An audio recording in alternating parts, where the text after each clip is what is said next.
Hey guys, it's your girl Mariah Sincere, and I'm back with another video. Before I get started, please go ahead and hit that like and subscribe button. Also, if you're already subscribed, go ahead and hit that notification bell so that you can get updated anytime that I upload a video or that I'm about to go live. Because y'all, my summer fun is over, so I'm about to really tap in, tune in, and be coming with the content. So, with that said, today I'm here to talk about the top 5 reasons why I chose to leave the United States. The number one reason being that it's ghetto. No, I'm just playing. I mean, it's kind of ghetto a little bit. Like, um, no, guys, the number one reason being the price. I'm just going to go ahead and put it out there. I'm not one of those people trying to front and flex like I just got it like that. I'm not. I am a single mom. Yes, my daughter's dad does help me, but for the most part, I was paying a large amount of bills, and the inflation and the pay just was not keeping up. Okay, the math was not mathing. Okay, I was having to work 2 jobs, at one point 3 jobs, just to make ends meet, and I got tired of that. I got tired of not being able to come home and nurture my daughter. It was to the point where I was spending more time as a teacher pouring into other people's children, and when I got home I was completely depleted, and it's like my daughter only got the scraps and the crumbs because I was so tired and so in a rush and always worried about money, and I just didn't want to live like that anymore. I figured if I could come to another country and lower my expenses, that would give me the cushion that I need to build up my other platforms such as YouTube and a Patreon and whatever else that I want to do, as well as my online teaching business. Okay, so I don't think I would have been able to do this in the United States unless I was willing to get maybe 1 hour of sleep a night, which I was already pushing it, because honestly and truly, most nights I was only sleeping about 4 hours.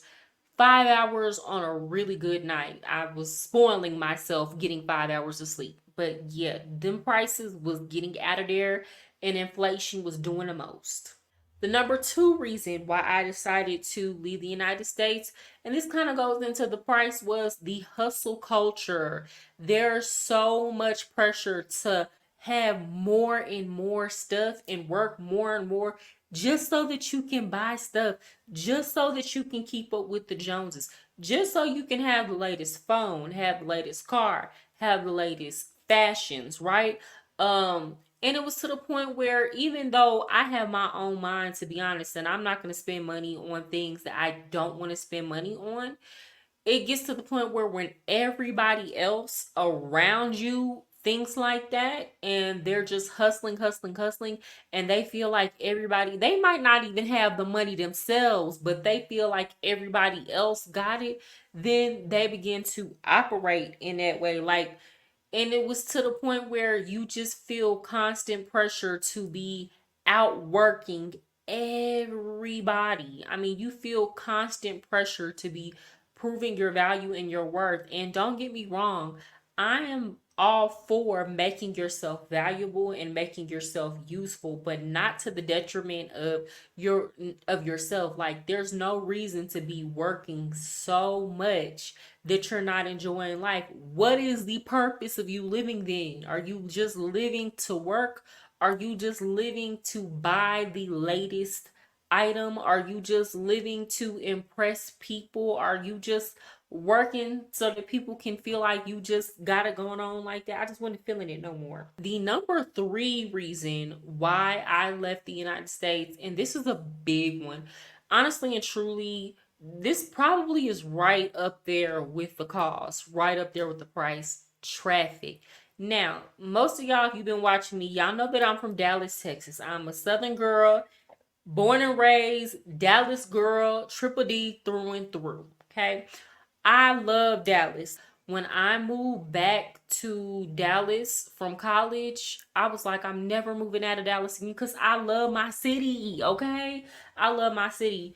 But the thing is, when I came back from college to Dallas and I came with a brand new child, my daughter was almost 1 years old. It was a completely different city than what I had left. I remember back in 2011, that was when I turned 18. I started out at community college before I went to a university. And I got my first apartment at 18 years old in a decent neighborhood over there by Richland College. If you're from Dallas, then you know. This is in North Dallas. And my one bedroom apartment cost me $500. Today, that same apartment is starting off $1,200. Now, if you live in New York, you're like, well, that ain't nothing. That ain't nothing. That's cheap. That's cheap.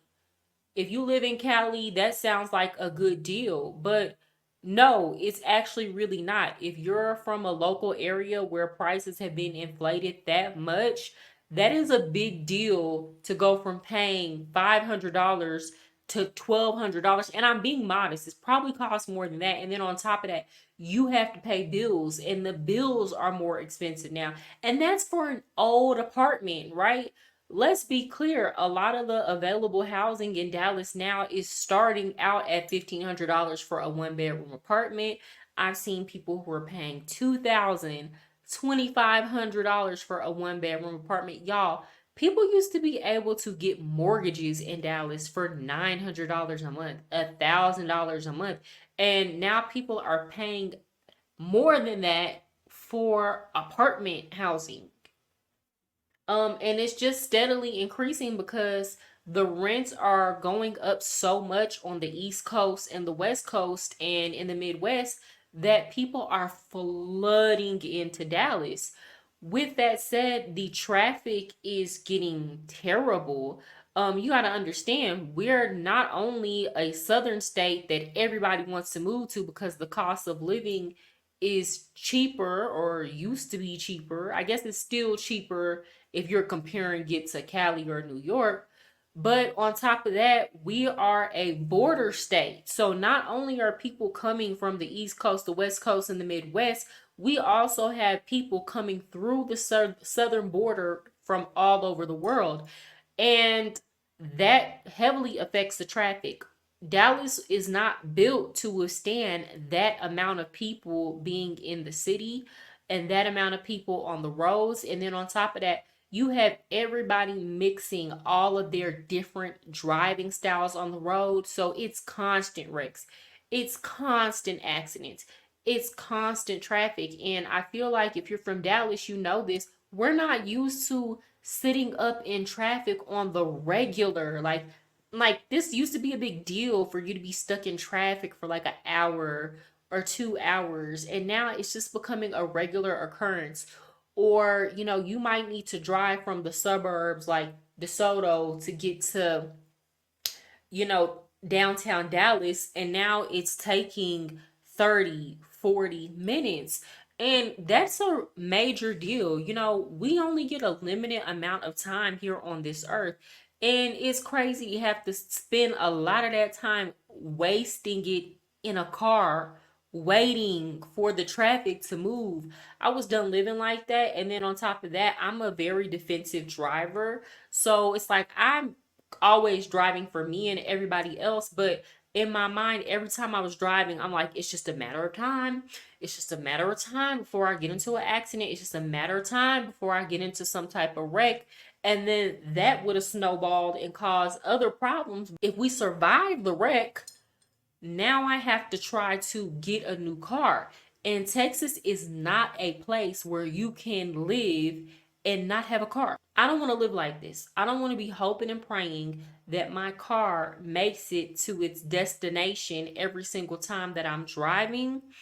Because I know that my life will literally come crumbling down if I don't have a car. So I wanted to move somewhere where the public transportation system was great, and where there were many options to get around, to where I really didn't even need a car. I did not want to drive anymore, and now I don't drive anymore. Guys, when I tell you my life is so much less stressful, I mean that. Like, I love being able to take the metro system or hop into a really inexpensive Uber and have somebody do the driving for me. So I don't have to worry about that. I don't have to think about that. The number four reason why I decided to move out of the United States was the healthcare system was just terrible. It's terrible. The health insurance is terrible. It's like you're one illness away from going into debt and bankruptcy and losing your entire life savings or putting your family in a financial bind. In the United States, people don't go to the doctor because they are afraid of the bill. They are afraid of the cost of the medication. And if you get sick at the wrong time, it could literally be the difference between you paying your light bill and you going to the doctor, or you paying your rent that month and you going to the doctor. Nobody have time to be living like that, especially when there are several other countries around the world that have figured healthcare out. And it's not even that we can't figure out healthcare in the United States, is that it's such a big business and so much money is being made off of the people in the US being sick that nobody wants to work it out. None of the politicians, none of the corporations, nobody in big pharma, because it's too profitable not to work it out. So that was not a situation that I saw changing anytime soon. And the very last reason why I decided that it was time to leave the United States was the culture, guys. I mean, it's so hard to connect with people in the United States. You can live next to somebody and never speak to them, never know their name. Now, me, I'm a Gemini, I speak to my neighbors, but that's not the culture and that's not the norm. And it's to the point where if you are a people person and you have social skills in 2024, people look at you like you're the weirdo for trying to talk to them and socially interact. People are so into their cell phones, and I know in the United States people think, well, this is a everywhere occurrence, and it's really not. Like, I'm here in Colombia and they have access to cell phones just as much as we do. They have access to the exact same technologies we do, and for whatever reason they are not as into their cell phones as we are. Like, they put it down when they're walking. They go out and socialize. They go to the park.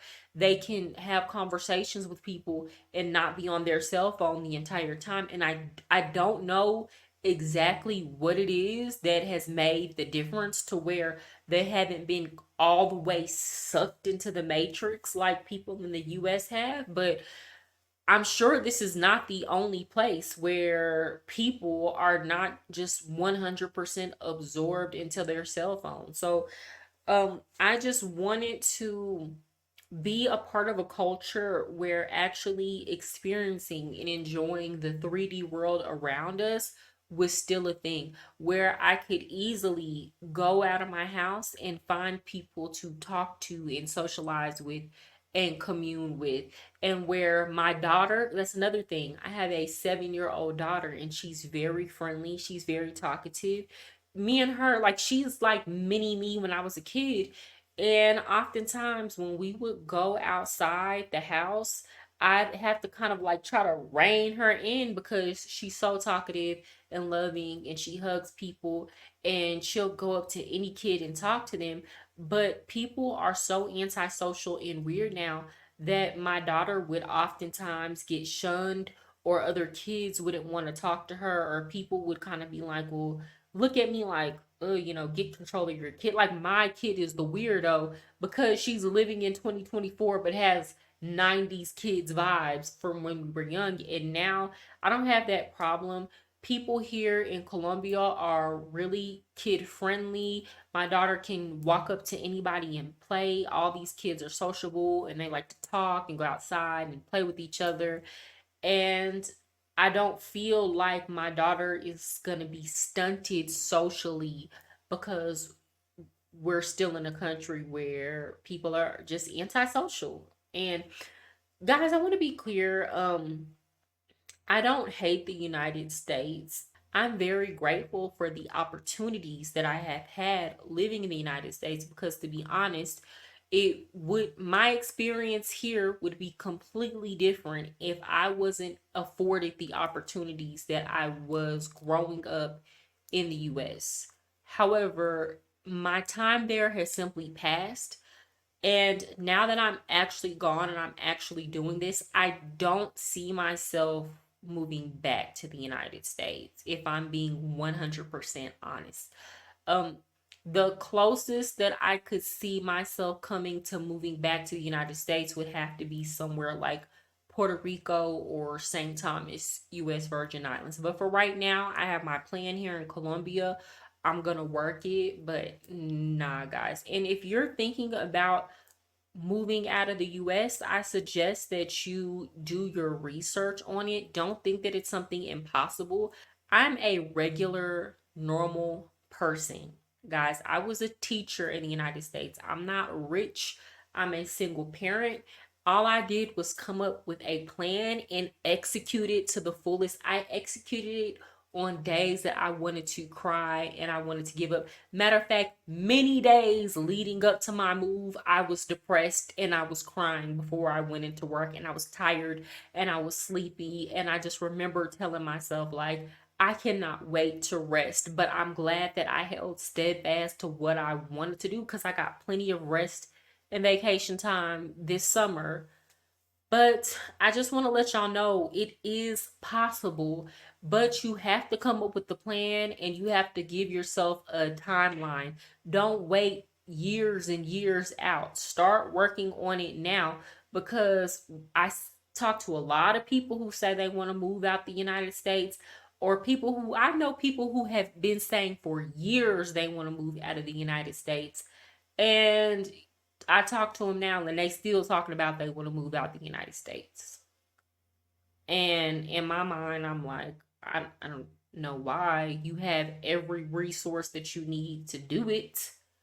But, fear will keep you paralyzed. Fear and perfectionism will keep you paralyzed. Hopefully, I have provided you all with some clarity as to why I moved out of the United States. And if any of these reasons resonate with you as to why you're thinking about moving out of the United States, or you've already moved out of the United States, please go ahead and write it down in the comment section. Also, guys, remember to hit that like button and subscribe, especially my people that keep coming back but you ain't subscribed yet. Quit playing games. Just go ahead and hit that subscribe button. So my next video that I have coming is 5 signs that you're about to get played. You're not going to want to miss it. So go ahead and hit that notification bell, and y'all have a good day.